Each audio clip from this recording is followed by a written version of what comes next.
If you've been scrolling through endless pre-built gaming rigs, comparing core counts, GPU names, and price tags, and you still feel stuck wondering which machine will actually let you play at 4K without choking on heat, this review is the shortcut you've been waiting for. Link is in the description if you want to check the product details on Amazon. I spent a solid day running a few of the biggest titles on a demo unit, and I'm going to walk you through what that felt like in real life, so you can decide if the Panorama RTX 5080 is worth the cash or if you should keep looking. Let's start with the basics that matter after you flip the power switch. The Panorama packs an Intel Core Ultra 9285K, a 24-core, 24-thread processor that sits at 3.7 GHz out of the box. In plain English, that means the CPU can juggle the background tasks you normally have open Discord, Chrome tabs, streaming software while the game itself stays hungry for cycles. In my tests, the CPU never became a bottleneck, even when I had a 4-hour gaming session with a live stream overlay. That's a practical win for anyone who likes to multitask or dabble in content creation without having a second machine.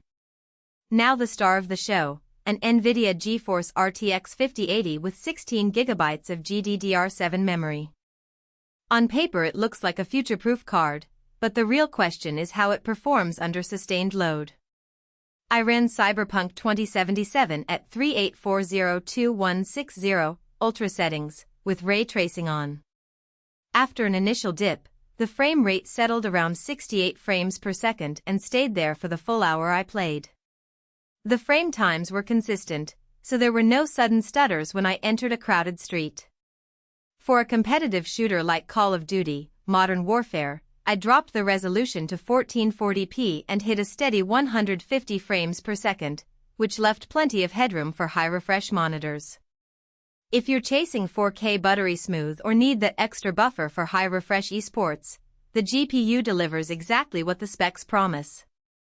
One of the biggest pain points with high-end rigs is heat, and the Panorama tries to solve that with a liquid-cooled chassis and 9 ARGB PWM fans that spin up aggressively when the temperature climbs. In practice, the system stayed under 70°C during those long Cyberpunk runs, and the fans were barely audible in my room, more of a faint hum than the whine you hear on many air-cooled towers. That means you can keep the machine in a bedroom or a small office without waking the family. However, the liquid loop is sealed and not user-serviceable, so if something goes wrong you'll have to rely on the 3-year warranty and the store's support line. For most buyers that's fine, but power users who like to swap blocks of coolant or upgrade the pump will feel restricted. Storage is another area where the Panorama tries to stand out, a 2TB Gen 4 NVMe SSD. In real use, game installs that usually take 10-15 minutes on a SATA drive finished in under 4 minutes, and level load times in open-world titles dropped to near instant.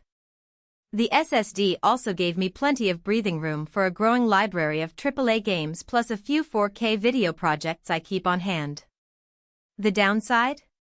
The drive is soldered to the motherboard, so you can't pop in a larger SSD later without replacing the whole board. If you anticipate needing more than 2 TB down the road, you'll have to budget for an external fast SSD or consider a different pre-built that offers a second M.2 slot. Connectivity-wise, the machine includes Wi-Fi 6E and a trio of DisplayPort and HDMI outputs. I hooked the PC up to a 144Hz monitor via DP and a 4K TV through HDMI at the same time, and both displays ran without hiccups. The Wi-Fi handled a 1 gigabit per second internet connection with 0 packet loss during a multiplayer session, so you don't need to scramble for an Ethernet cable if your setup is tucked away on a desk. The only quirk I noticed was the placement of the Ethernet ports tucked behind a small vent, making it a little awkward to plug in a cable if your desk is tight on space. Now, who should actually consider buying the Panorama? First, the target buyer is someone who wants a turnkey, high-end machine that can run the latest titles at 4K or high refresh rates without tinkering with BIOS settings, custom water blocks, or overclocking. If you're a streamer who needs the CPU and GPU to stay cool while you encode video on the same system, the combination of the Ultra 9 and liquid cooling is a genuine convenience. It's also a solid pick for developers or designers who run GPU-accelerated workloads, because the RTX 5080's extra VRAM gives you room for large texture maps and IBIST plugins. On the flip side, you should skip this rig if you're on a strict budget, or if you already own a decent GPU and just need a CPU upgrade. The $3,500 plus price tag includes a high-end graphics card that many gamers already have, so you might be paying for redundancy. Also, if you love customizing your rig, changing the case, swapping fans, adding custom loops, the sealed